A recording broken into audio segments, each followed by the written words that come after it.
ಅಂತ ಜಿಲ್ಲಾಧಿಕಾರಿಗೆ ಮನವಿ ಸಲ್ಲಿಸಿದರು.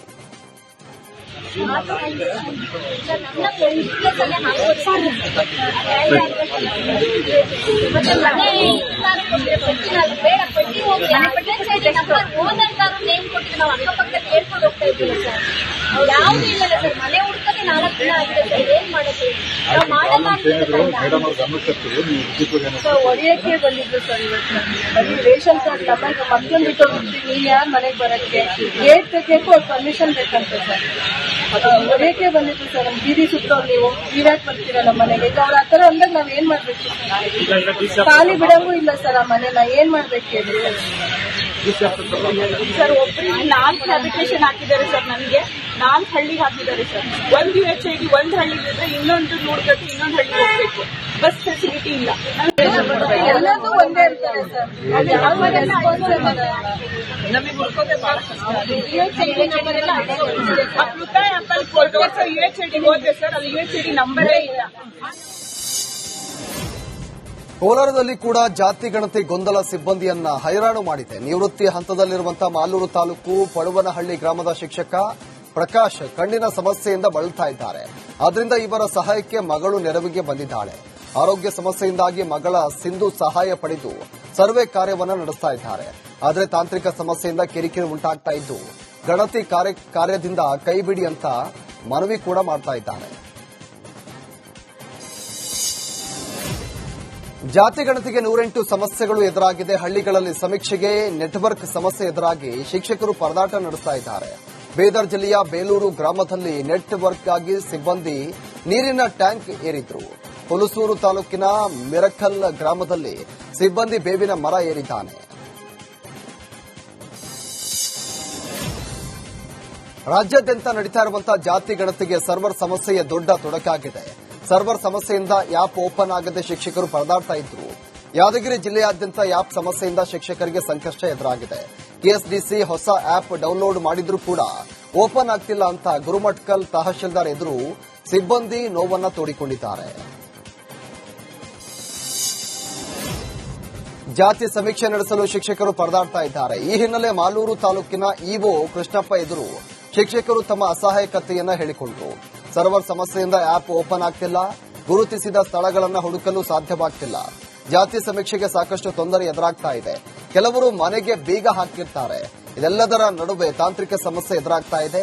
ಈ ದೋಷಗಳನ್ನು ಸರಿಪಡಿಸಿ ಅಂತ ಶಿಕ್ಷಕರು ತಮ್ಮ ಅಸಮಾಧಾನವನ್ನು ಹೊರಹಾಕಿದ್ರು. ಜಾತಿ ಸಮೀಕ್ಷೆ ಮಾಡುವ ಸಿಬ್ಬಂದಿಗೆ ರಾಜ್ಯ ಸರ್ಕಾರ ಸಂಭಾವನೆ ಬಿಡುಗಡೆ ಮಾಡಿದೆ. ಸಂಭಾವನೆ ವಿಚಾರದಲ್ಲಿ ಸಮೀಕ್ಷಾ ಸಿಬ್ಬಂದಿ ಗೊಂದಲಕ್ಕೀಡಾಗಿದ್ರು. ಈ ಹಿನ್ನೆಲೆ ರಾಜ್ಯ ಸರ್ಕಾರ ಅನುದಾನ ಬಿಡುಗಡೆ ಮಾಡಿ ಗೊಂದಲಕ್ಕೆ ತೆರೆ ಎಳೆದಿದೆ. ಹಿಂದುಳಿದ ವರ್ಗಗಳ ಇಲಾಖೆಯಿಂದ ಹಣ ಬಿಡುಗಡೆ ಮಾಡಲಾಗಿದ್ದು ಸಮೀಕ್ಷೆ ಸಿಬ್ಬಂದಿಗೆ 5,000, ಮೇಲ್ವಿಚಾರಕರಿಗೆ 10,000 ಸಂಭಾವನೆ ನಿಗದಿ ಮಾಡಿದೆ.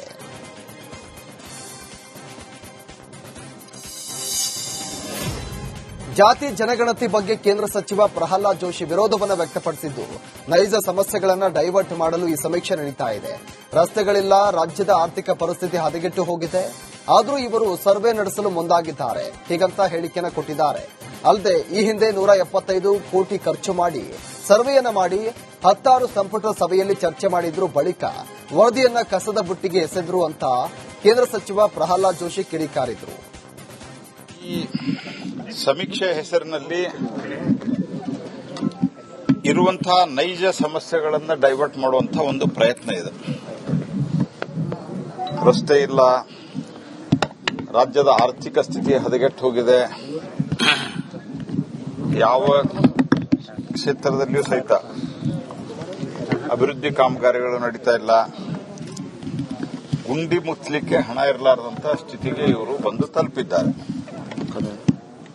ಹಾಗಾಗಿ ಟ್ರೈನಿಂಗ್ ಕೊಟ್ಟಿದ್ದಾರ, ಶಿಕ್ಷಕರಿಗಾಯ್ತು, ಸರ್ಕಾರಿ ನೌಕರ ಯಾರಿಗೂ ಟ್ರೈನಿಂಗ್ ಕೊಟ್ಟಿಲ್ಲ. ಈ ಸಮೀಕ್ಷೆ ಹೆಸರಿನಲ್ಲಿ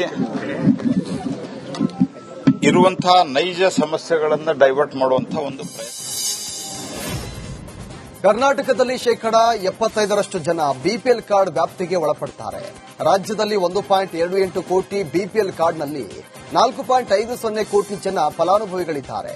ಇದರಲ್ಲಿ ಅನರ್ಹರು ಬಿಪಿಎಲ್ನಿಂದ ಎಪಿಎಲ್ಗೆ ಹಾಕ್ತೇವೆ ಅಂತ ಆಹಾರ ಸಚಿವ ಕೆಎಚ್ ಮುನಿಯಪ್ಪ ಹೇಳಿದ್ದಾರೆ. ಉಡುಪಿಯಲ್ಲಿ ಮಾತನಾಡಿದ ಅವರು, ಸರ್ಕಾರದ ಮಾನದಂಡ ಬಿಟ್ಟು ಪರಿಷ್ಕರಣೆ ಮಾಡಲ್ಲ. ಅನ್ನಭಾಗ್ಯ ಕಟ್ಟಕಡೆಯ ವ್ಯಕ್ತಿಗೆ ತಲುಪಬೇಕು ಅಂತ ಹೇಳಿದ್ದಾರೆ. ಬಿಪಿಎಲ್ ಕಾರ್ಡ್ ಇಡೀ ದಕ್ಷಿಣ ಭಾರತದಲ್ಲಿ ಹೈಯೆಸ್ಟ್ ಕಾರ್ಡ್ಸ್ ಇರೋದು ಸ್ಟೇಟ್ ಕರ್ನಾಟಕ. 70-75% ಇದೆ. ಆದ್ದರಿಂದ ಪರಿಷ್ಕರಣೆ ಮಾಡಲೇಬೇಕು, ಅನಿವಾರ್ಯ. ಮಾಡುವಾಗ ಅನರ್ಹರು ಯಾರಿದ್ದಾರೆ ಬಿಪಿಎಲ್ ಅಲ್ಲಿ ಅವ್ರನ್ನ ಎಪಿಎಲ್ಗೆ ತಗೊಂಡು ಹೋಗ್ತೀವಿ.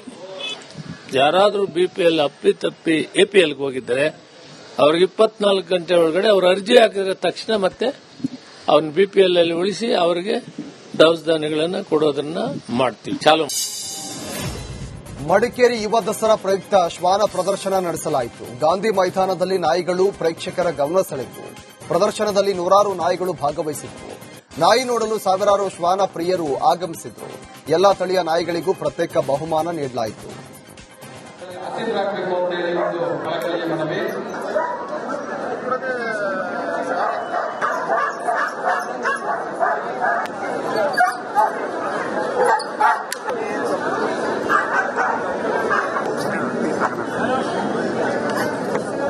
ನಿವೃತ್ತ ಉಪನಿರ್ದೇಶಕರು ಹಾಗೂ ಪೆಟ್ ಪ್ರಾಕ್ಟೀಷನರ್ ಮೈಸೂರು ಮುಖ್ಯ ಪಶುವೈದ್ಯಾಧಿಕಾರಿಗಳು ಇವರಿಗೂ ಕೂಡ ನಾನು ವೈಯಕ್ತಿಕವಾಗಿ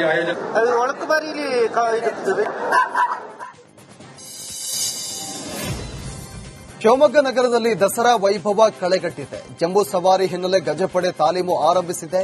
ಮೆರವಣಿಗೆ ಸಾಗುವ ಪ್ರಮುಖ ರಸ್ತೆಗಳಲ್ಲಿ ಗಜಪಡೆ ತಾಲೀಮು ಶುರು ಮಾಡಿದೆ. ಸಕ್ರೆಬೈಲು ಆನೆ, ಬಿಡಾರದ ಸಾಗರ್, ಬಾಲಣ್ಣ ಮತ್ತು ಬಹದ್ದೂರ್ ಆನೆಗಳಿಂದ ತಾಲೀಮು ನಡೆಯಿತು. ನಗರದ ವಾಸವಿ ಶಾಲೆಯಿಂದ ಹೊರಟು ಕೋಟೆ ರಸ್ತೆ, ಗಾಂಧಿ ಬಜಾರ್, ಬಿಎಚ್ ರಸ್ತೆ, ಎ ಸರ್ಕಲ್, ನೆಹರು ರಸ್ತೆ, ದುರ್ಗಿಗುಡಿ, ಜೈಲ್ ರೋಡ್ ಮೂಲಕ ಫ್ರೀಡಂ ಪಾರ್ಕ್ ವರೆಗೂ ಕೂಡ ತಾಲೀಮು ನಡೆಸಲಾಯಿತು.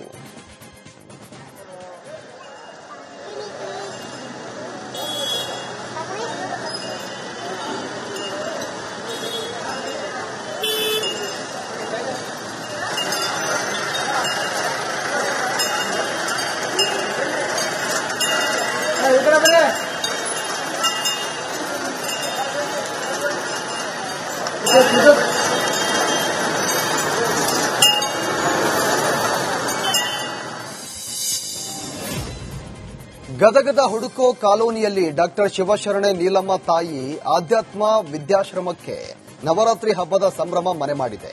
9 ದಿನ ಆಶ್ರಮದಲ್ಲಿ ವಿಜೃಂಭಣೆಯಿಂದ ನವರಾತ್ರಿ ಉತ್ಸವ ಆಚರಿಸಲಾಗುತ್ತೆ. ನವರಾತ್ರಿ ಹಿನ್ನೆಲೆ ಸ್ಕಂದಮಾತಾ ದೇವಿಗೆ ನೋಟುಗಳಿಂದ ವಿಶೇಷ ಅಲಂಕಾರ ಮಾಡಲಾಗಿತ್ತು. ದೇವಿಯ ಅಲಂಕಾರ ವೈಭವ ನೋಡಲು ಭಕ್ತ ಸಾಗರವೇ ಹರಿದು ಬಂದಿತ್ತು.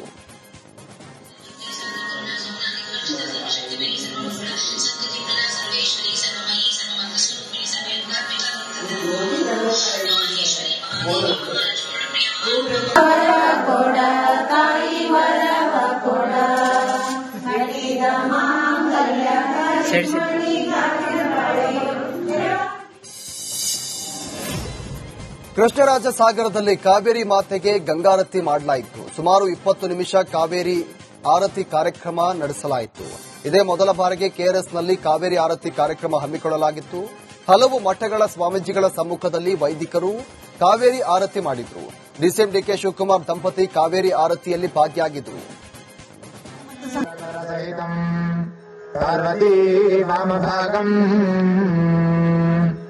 ಚಂಡೇಶ್ವೋತ್ತಮಾಂಗೇ ಪ್ರತಿನಿಹಿತಕರಂ. ನವರಾತ್ರಿ ಹಿನ್ನೆಲೆ ಸವದತ್ತಿಯ ಶ್ರೀ ರೇಣುಕಾ ಯಲ್ಲಮ್ಮನ ದರ್ಶನಕ್ಕೆ ಭಕ್ತ ಸಾಗರವೇ ಹರಿದು ಬಂದಿತ್ತು. ಲಕ್ಷಾಂತರ ಭಕ್ತರು ದೇವಿಯ ದರ್ಶನಕ್ಕೆ ಆಗಮಿಸಿದ್ರು. ಈ ನಡುವೆ ಮಳೆರಾಯ ಸತತ 4 ಗಂಟೆ ಸುರಿದು ಅಬ್ಬರಿಸಿದ್ದಾನೆ. ಮಳೆಯನ್ನು ಲೆಕ್ಕಿಸದೆ ಭಕ್ತರು ತಾಯಿಯ ದರ್ಶನವನ್ನು ಪಡೆದು ಪುನೀತರಾದರು. ಕೈಯಲ್ಲಿ ಛತ್ರಿ ಹಿಡಿದು ತಲೆ ಮೇಲೆ ವಸ್ತ್ರ ಹಾಕಿಕೊಂಡು ದೇವಿಯ ದರ್ಶನವನ್ನು ಪಡೆದರು.